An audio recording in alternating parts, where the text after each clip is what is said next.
그의 모든 자녀가 위로하되 그가 그 위로를 받지 아니하여 이르되 내가 슬퍼하며 스올로 내려가 아들에게로 가리라 하고 그의 아버지가 그를 위하여 울었더라. 그 미디안 사람들은 그를 애굽에서 바로의 신하 친위대장 보디발에게 팔았더라. 아멘.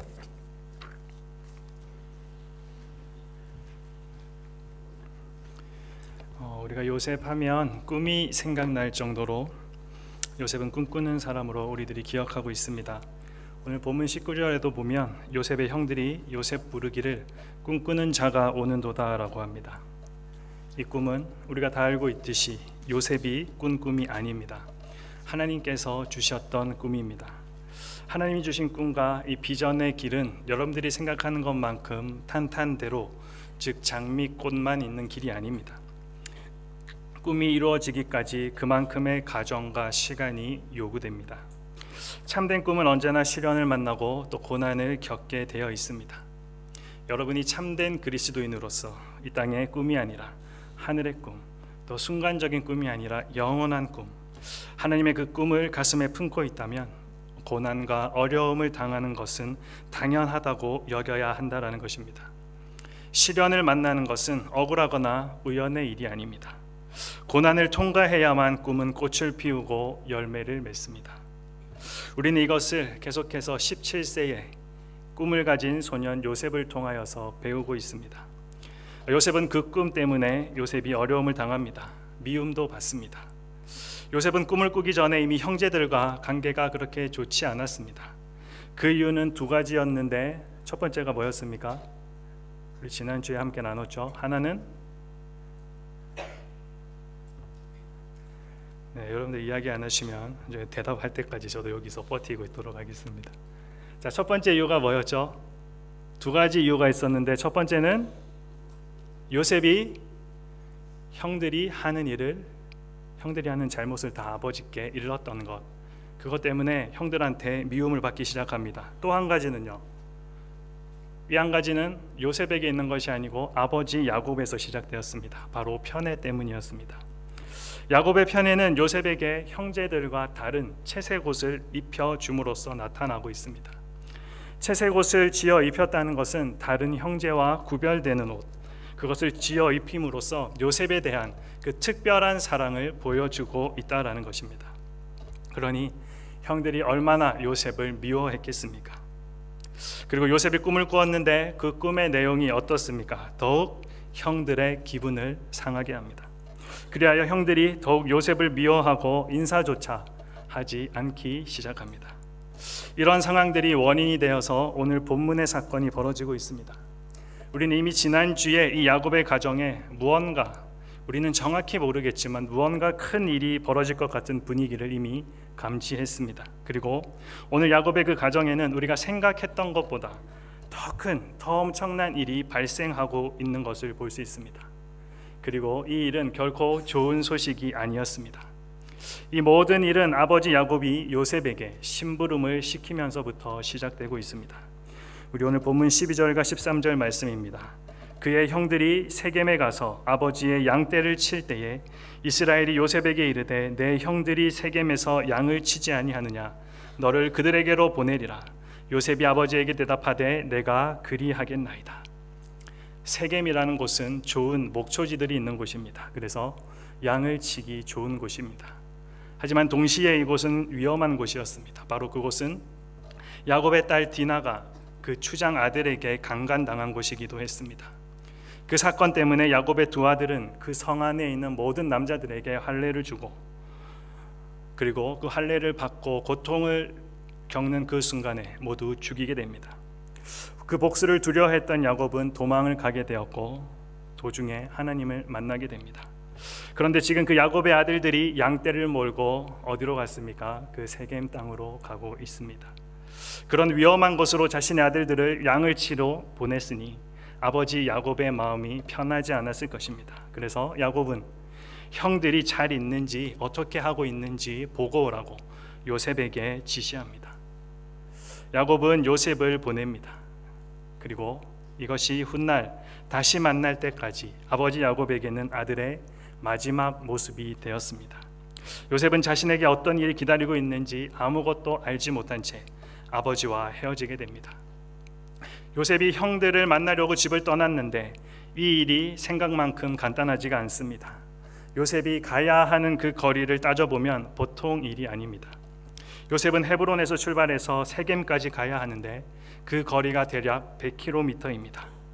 17살 소년이 혼자서 가기에는 감당하기 쉽지 않은 길이라 할 수 있습니다. 적어도 3일에서 4일은 걸어가야지 도착할 수 있는 곳입니다. 요즘 같은 시대에는 상상도 못할 일일 것입니다. 4일을 걸어가야 하는 것이 무서운 것이 아니라 아버지가 이런 명령을 할 수 있다라는 것이 참으로 놀라운 것입니다. 그런데 더 놀라운 것은 그 명령에 반응하고 있는 요셉의 모습입니다. 아버지의 요청에 요셉은 간단하게 그렇게 하겠습니다라고 대답합니다. 그런데 이것이 순종입니다. 여러분도 좋은 일이든 싫은 일이든 내가 그러하겠나이다라고 순종하여야 합니다. 시간이 없고 돈이 없고 건강이 좋지 않다라는 것은 핑계에 불과할 수 있습니다. 요셉을 한번 보십시오. 짧은 대답이었지만 요셉의 성품과 그 인격 속에 순종과 성실함이 있었음을 우리는 발견할 수 있습니다. 순종하는 사람은 참으로 하나님이 쓰기 편합니다. 항상 말이 많고 불평하는 사람들은 하나님이 쓰시기 힘이 듭니다. 저는 여러분들이 하나님이 쓰기 편한 사람 다 되기를 기대합니다. 여러분들 지금 요셉의 나이가 몇 살입니까? 그의 나이 17, 아버지의 사랑을 듬뿍 받아온 늦둥이 10대 아들입니다. 하지만 요셉은 그 길을 혼자 나섭니다. 멀리 세겜까지 가면서 음식은 어떻게 해결했는지 또 잠은 어떻게 잤는지 알 수 없습니다.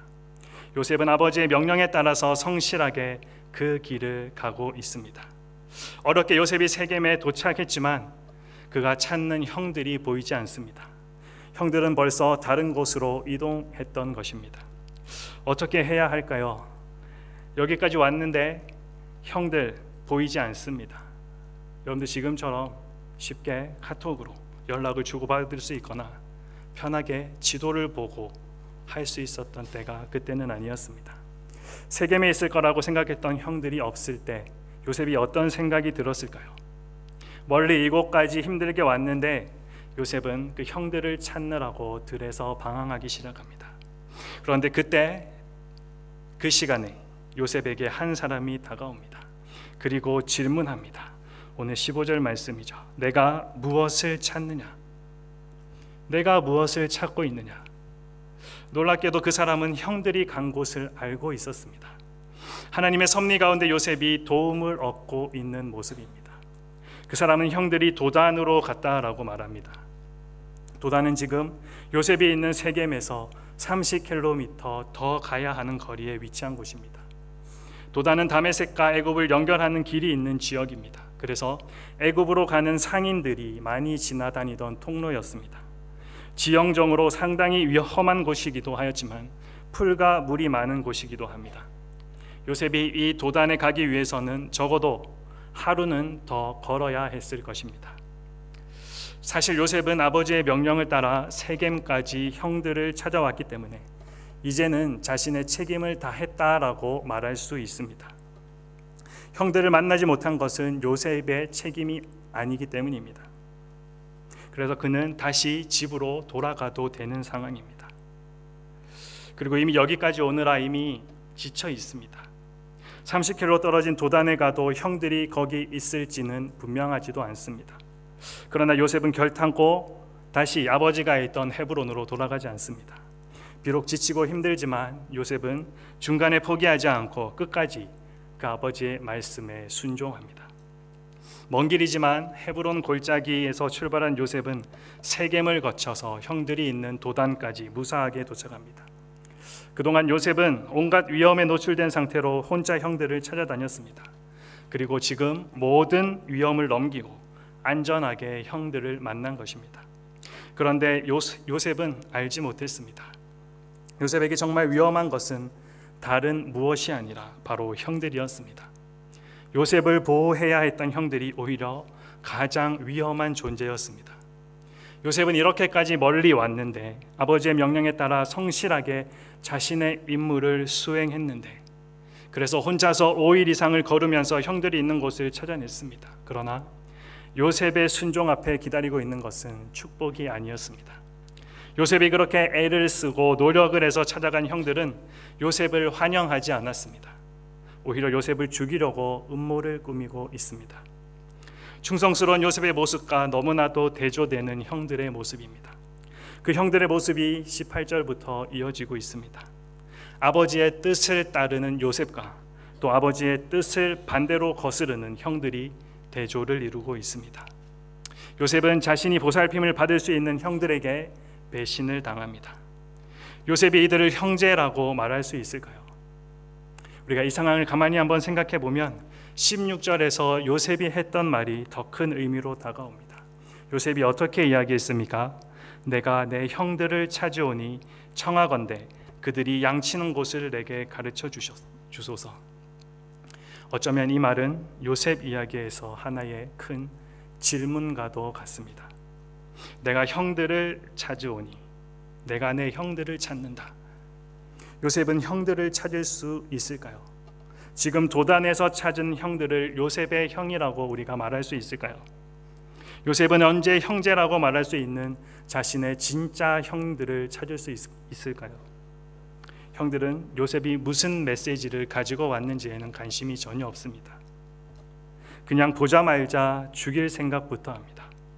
그렇게 형들이 생각한 것은 요셉을 죽이고 구덩이에 버리자라는 것입니다. 지금 이들은 무엇을 계획하고 있습니까? 지금 현대의 범죄로 치면 존속살인. 존속살인이 뭡니까? 자기 또는 배우자의 가족들을 살해하는 것입니다. 그리고 또 한 가지 시체 은닉. 시체를 발견할 수 없게끔 만들자라는 것입니다. 이 끔찍한 범행을 지금 요셉의 형들이 계획하고 있습니다. 화가 나서 우발적으로 일으킨 사고가 아닙니다. 분명하게 철저하게 계획된 재질이 아주 나쁜 범죄 행위입니다. 또한 이들은 동생을 죽인 후에 이 일을 숨기기 위한 대책도 세웁니다. 그들이 이렇게 말하죠. 20절에서 악한 짐승이 그를 잡아먹었다 하자. 참으로 재미있는 말입니다. 악한 짐승이 요셉을 잡아먹었다라는 것입니다. 지금 본문에서 누가 악한 짐승입니까? 요셉의 생명을 빼앗는 악한 짐승은 다름 아닌 바로 요셉의 형들입니다.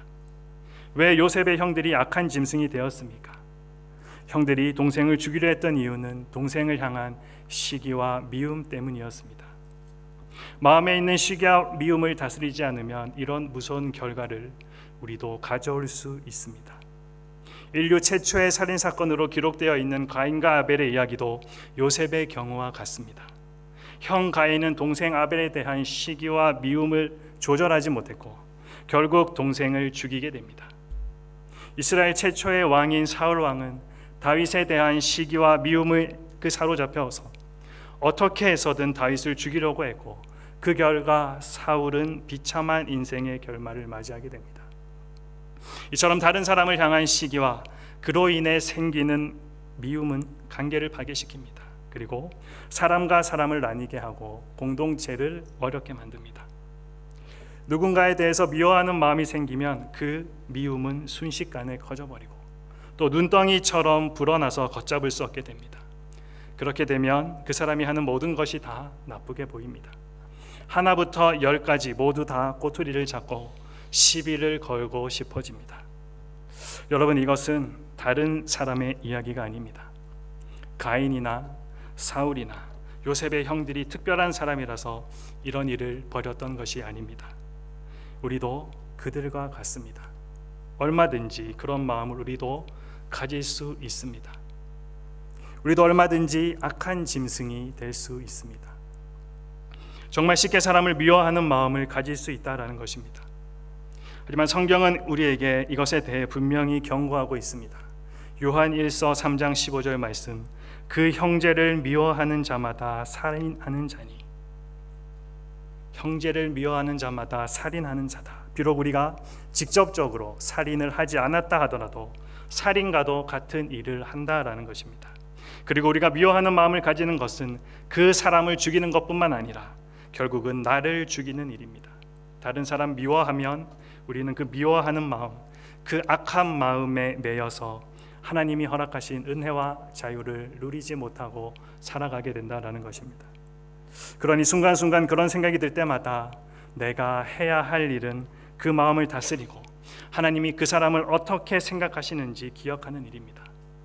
내가 미워하는 사람을 하나님은 사랑하십니다.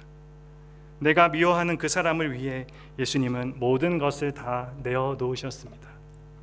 무엇보다 정말 하나님으로부터 미움을 받아 마땅한 나를 하나님은 사랑으로 품어주셨습니다.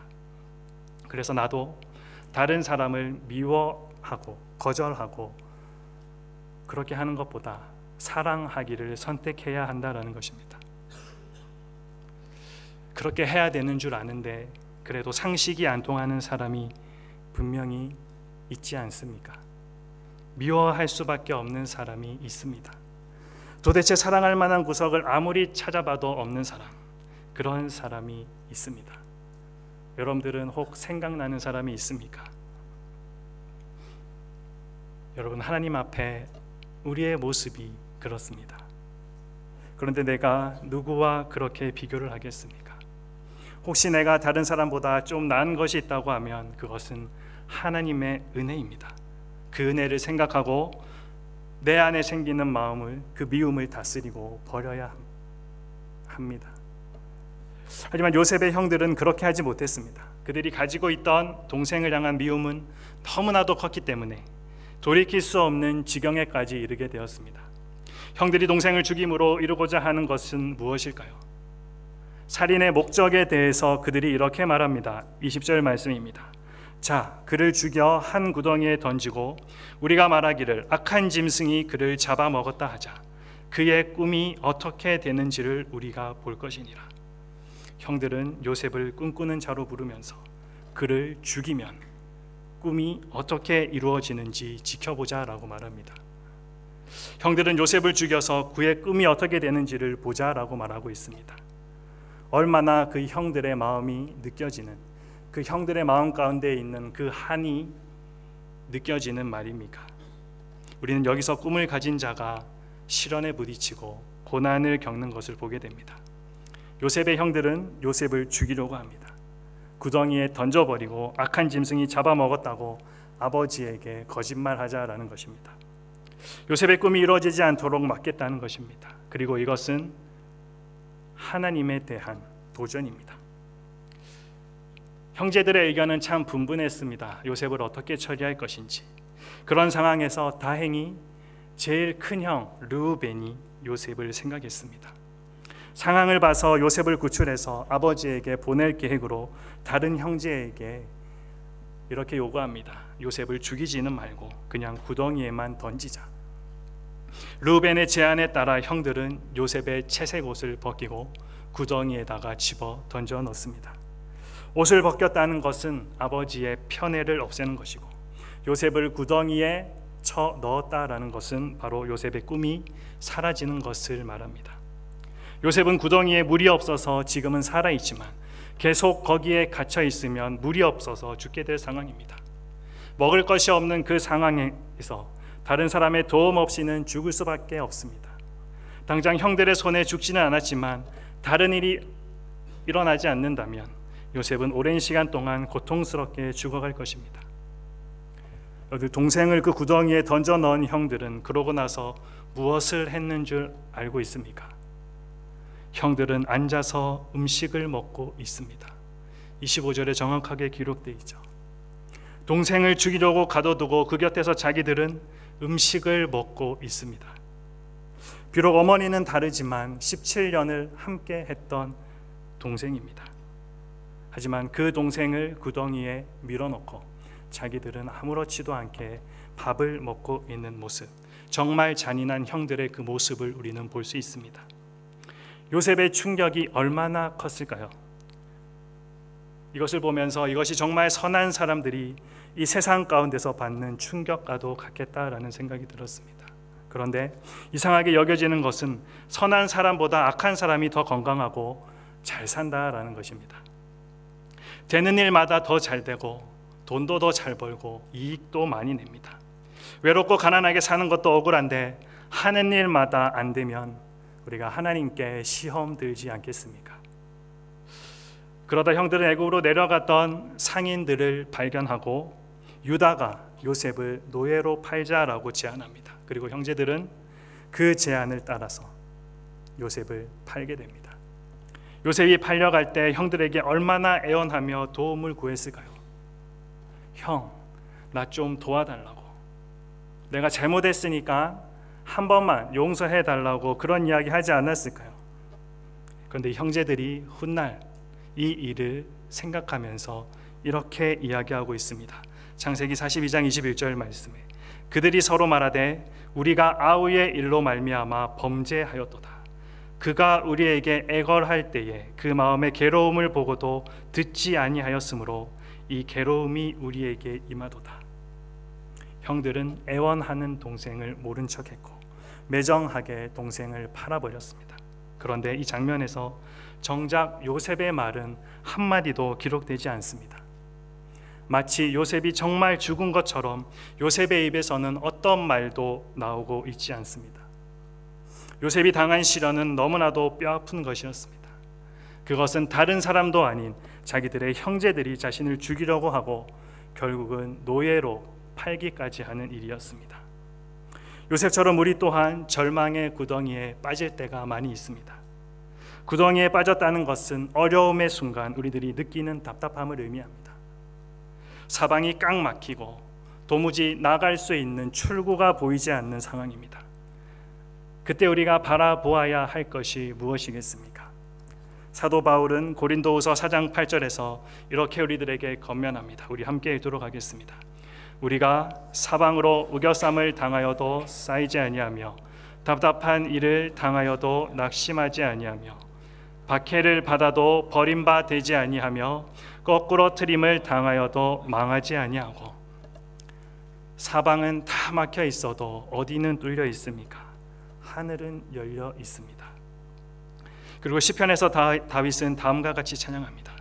나를 기가 막힐 웅덩이와 수렁에서 끌어올리시고 내 발을 반석 위에 두사 내 걸음을 견고하게 하셨도다. 기가 막힐 웅덩이가 무엇일까요? 영어 성경에서는 여러 가지로 번역하고 있습니다. 킹 제임스 버전은 무시무시한 웅덩이다. RSV 버전은 절망의 웅덩이다. NIV 버전은 끈적끈적한 웅덩이다. 무슨 말입니까? 다윗 왕에게도 이런 어려움이 있었다라는 것입니다. 정말 기가 막힌 상황이 있었다라는 것입니다. 그리고 오늘 지금 요셉이 그렇습니다. 요셉은 이 순간 무슨 생각을 했는지 성경에서는 묘사되어 있지 않습니다. 그러나 나중에 요셉이 애굽의 총리가 되어서 이렇게 고백하지 않았을까요? 나를 기가 막힐 웅덩이와 수렁에서 하나님께서 끌어올리셨다. 우리는 닫힌 문만 바라보고 있어서는 안 됩니다. 헬렌 켈러가 이렇게 말했습니다. 행복의 문 하나가 닫히면 다른 문들이 열린다. 그러나 우리는 대개 닫힌 문들을 멍하니 바라보다가 우리를 향해 열린 문을 보지 못한다. 요셉이 빠진 구덩이는 막힌 동굴이 아니라 그를 애굽이라는 더 큰 무대로 인도하는 터널이었습니다. 어떤 사건에 대한 우리 삶의 태도가 그것이 연단이 되기도 하고 단순히 고통의 순간이 되기도 만듭니다. 하나님의 뜻에서 본다면 연단이지만 우리의 눈으로 본다면 미련한 행동의 결과이거나 우연의 장난일 것입니다. 그래서 우리가 이 순간 물어야 할 것은 왜 내게 이런 일이 발생했느냐가 아니라 무슨 목적으로 내게 이런 일이 일어났냐라는 것입니다. 고난의 때에 왜라는 질문보다는 무엇을 위해서라는 질문을 할 수 있어야 합니다. 요셉은 형제들에 의해 죽을 뻔하고 노예로 팔려가기까지 합니다. 20절 말씀에 그의 꿈이 어떻게 되는지를 우리가 볼 것이니라 하는지라라고 그의 형들이 분명하게 말하였는데 그의 꿈은 영원히 끝난 것처럼 보입니다. 이런 분위기를 보여주는 것이 슬퍼하는 아버지 야곱의 모습입니다. 야곱은 요셉의 그 피 묻은 채색 옷을 보고 자신의 옷을 찢으면서 슬퍼합니다. 사랑하는 아들의 죽음 앞에 너무나 슬퍼합니다. 그 누구의 위로도 받을 수 없는 상황입니다. 위로받을 수 없는 아버지 야곱의 모습은 이제 요셉의 꿈과 모든 것이 다 물거품이 된 것처럼 완전히 사라진 것처럼 보이게 우리들을 만듭니다. 게다가 모른 척하면서 아버지를 위로하려는 형들의 사악한 모습을 보면 더더욱 요셉의 꿈은 사라진 것 같이 보입니다. 그런데 오늘 본문은 이상한 구절로 끝이 납니다. 우리 36절 말씀 함께 읽어보도록 하겠습니다. 그 미디안 사람들은 그를 애굽에서 바로의 신하 대장 보디발에게 팔았더라. 요셉이 미디안 사람에 의해 팔려간 곳은 바로의 친위 대장의 집입니다. 친위 대장은 지금으로 말하면 경호 대장이라는 말로 뉴질랜드로 치면 빌 잉글리시 총리를 경호하는 경호 실장격의 사람입니다. 소설로 말하면 이것은 복선입니다. 무언가를 암시하고 있습니다. 요셉이 친위 대장 보디발의 집에서 무언가 일이 생길 것임을 암시하는 부분입니다.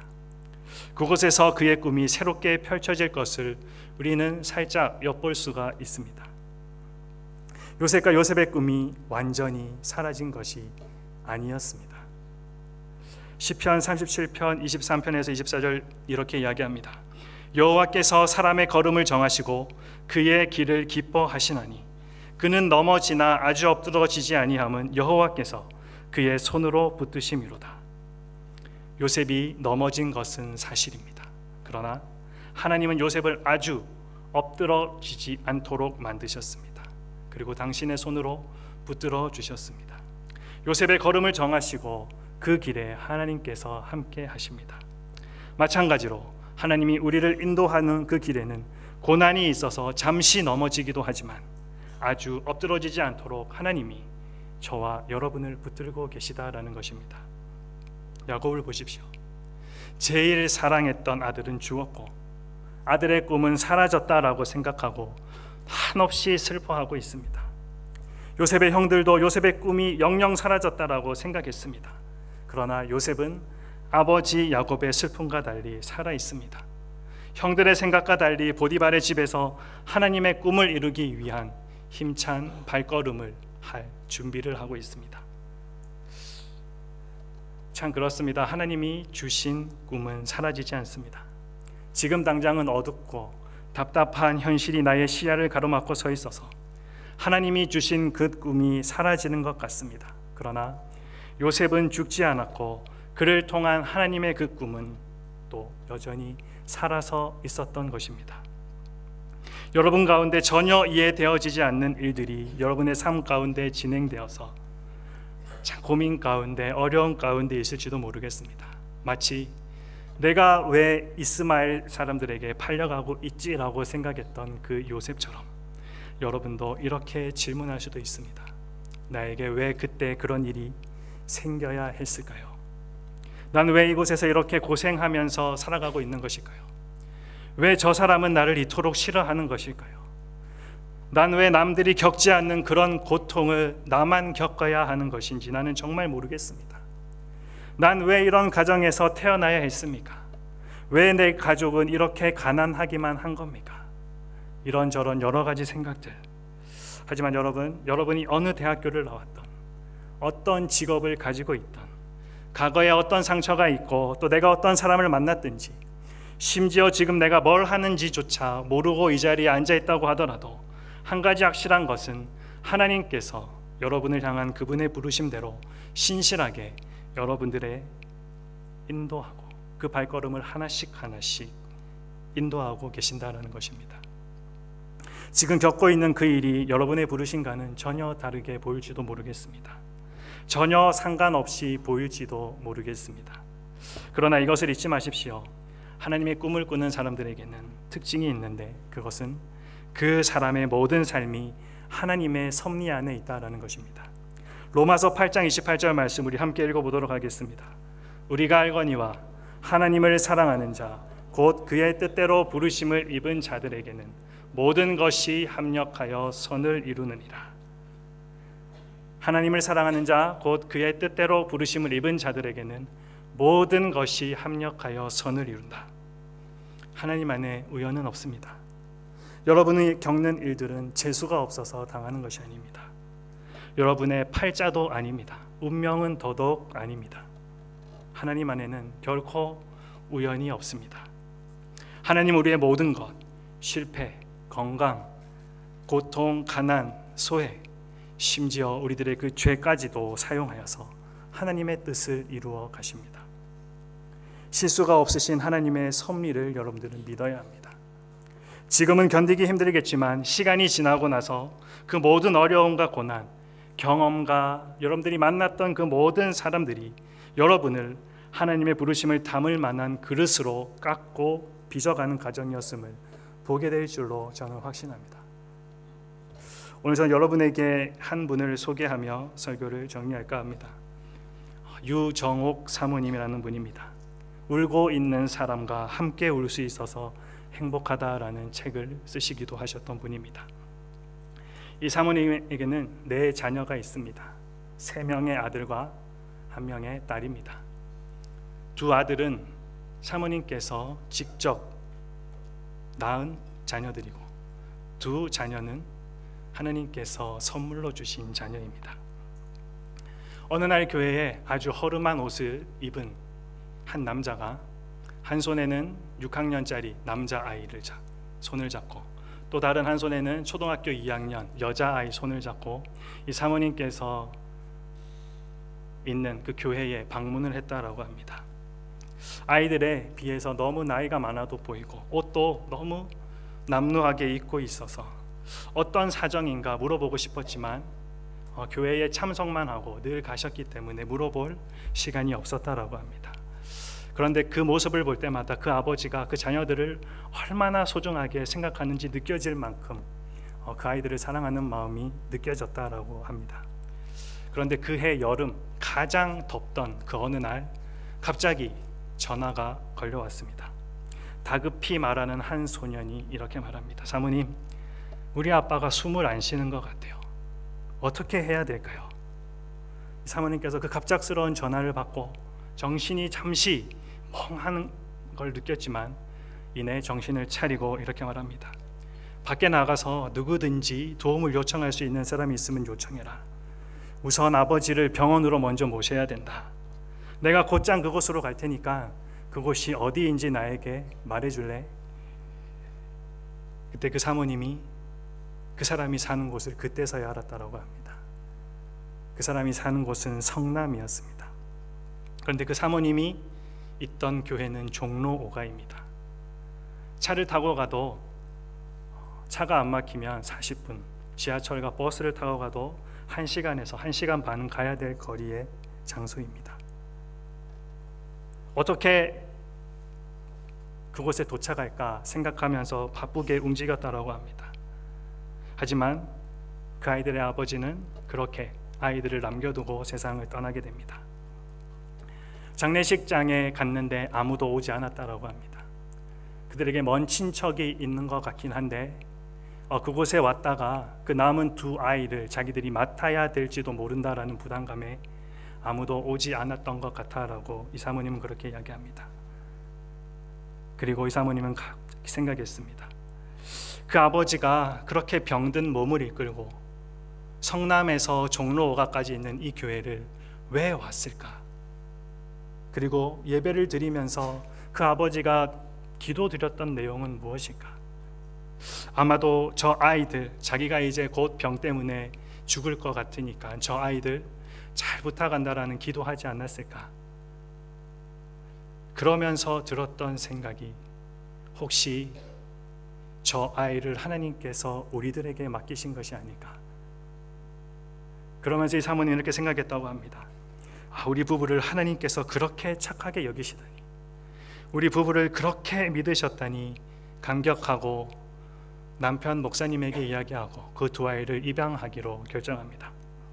그 아이들의 아버지를 잘 묻어주고 그리고 부부는 그 2 아이를 데리고 와서 함께 생활하게 됩니다. 그리고 초등학교 6학년이었던 그 첫째 아들, 그 아들은 이제 혼자 잘 자라서 공부도 열심히 해서 한 번에 외국어 대학교 합격도 하고 멋진 청년이 되어서 군대에 들어가게 됩니다.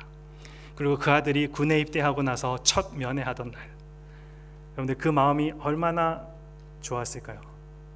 오랜 시간 동안 아들 보지 못했던 그 부모의 마음, 그래서 그 아이를 보고 그 아들을 보면서 참 많은 이야기를 나누었다라고 합니다. 그런데 너무나도 괜찮다라고 하던 아들이 아버지가 잠시 자리를 비우자 엄마한테 심각한 말을 해왔습니다. 엄마, 사실 저 너무 힘들어요. 너무 괴로워요. 엄마가 놀라서 묻습니다. 왜 그러니? 저보다 한 달 먼저 들어온 상간이 있는데 저를 얼마나 못 살게 구는지 모르겠습니다.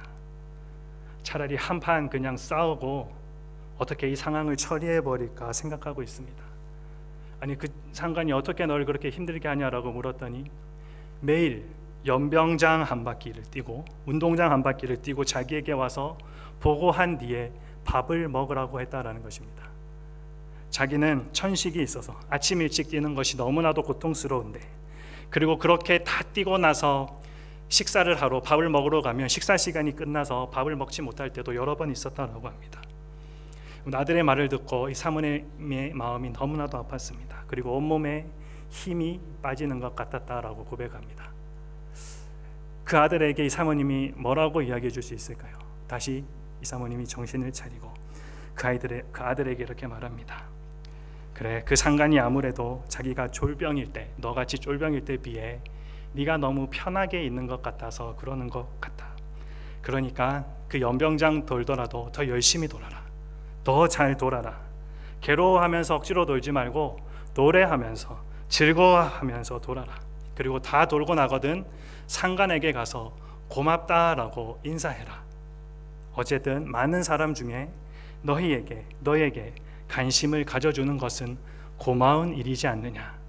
그렇게 이야기하고 떨어지지 않는 발걸음을 옮겨서 집으로 돌아오면서 이 사모님 마음이 너무나도 불편했다고 합니다. 그리고 그 이후로 이 사모님에게는 또 한 가지의 일거리가 생겼습니다. 새벽 기도 마치고 난 시간이 그 아들이 아침마다 연병장을 돌고 있는 시간이었기 때문에 이 사모님도 그 아들을 생각하면서 학교 운동장을 몇 바퀴씩 돌았다라고 합니다. 그리고 그렇게 한 달이 지나고 그 아들로부터 편지가 왔습니다. 이 세상에서 내가 가장 사랑하는 어머니로 시작되는 아들의 편지를 읽으면서 이 사모님은 하염없이 눈물을 흘렸습니다. 아들의 편지의 내용은 이랬습니다. 어머니, 저는 오늘에서야 하나님의 축복이 시련이라는 가면을 쓰고 오는 것을 알았습니다. 그동안 연병장을 뛰면서 때로는 화가 나고 자존심도 상하고 그날로 그냥 단번에 끝장을 낼 생각까지 했습니다. 그런데 오늘 완전 군장을 하고, 여러분 완전 군장은 20kg나 되는 군장입니다. 이 완전 군장을 하고 구보를 하면서 저는 엉엉 울고 말았습니다.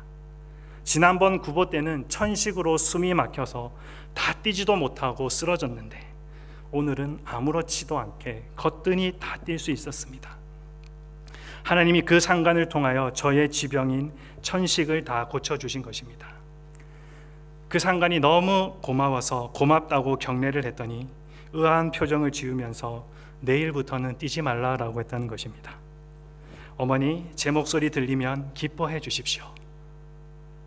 여러분, 그 이후에 이 아들과 사모님은 인생에 달려드는 그 어떠한 시련도 두려워하지 않게 되었다라고 고백합니다. 시련이라는 가면을 벗겨내면 그 속에 축복이라는 실체가 숨겨져 있다는 것을 분명히 깨달았기 때문입니다. 사랑하는 여러분, 하나님의 큰 뜻이 말도 못할 요셉의 어려움과 고난 속에 숨은 그림처럼 있었습니다. 그랬던 것처럼 우리의 고난에도 분명한 뜻이 있습니다. 의미가 있습니다. 고난은 우리를 어렵게 하는 것이 아니라 변장된 축복입니다. 고난 속에서 우리를 연단시키려는 하나님의 뜻, 고난 속에서 축복하시려는 하나님의 뜻이 있습니다. 여러분의 고난 속에도 하나님의 숨은 그림이 있습니다.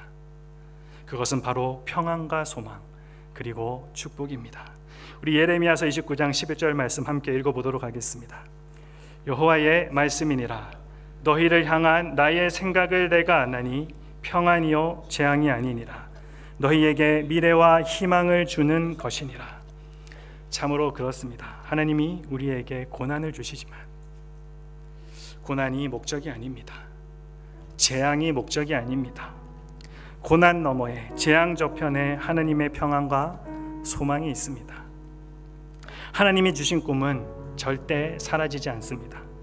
하나님이 잠시 우리에게 어려움을 주시지만 그것은 끝이 아닙니다.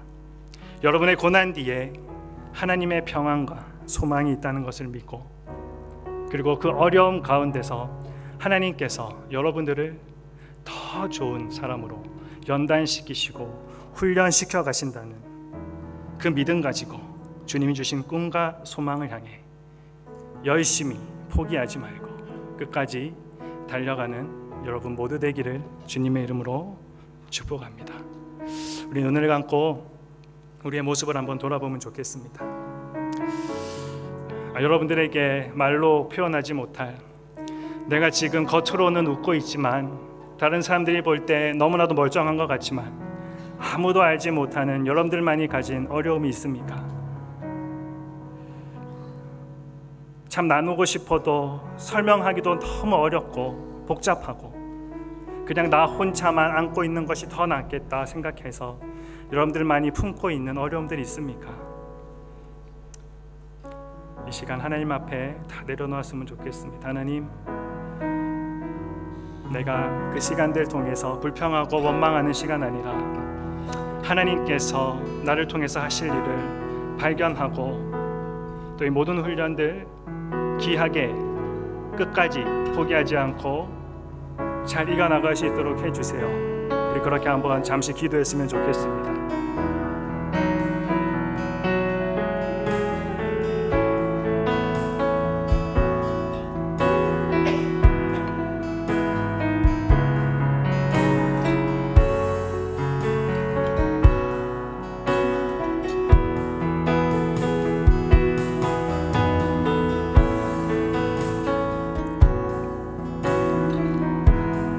함께 찬양하면서 고백했으면 좋겠습니다.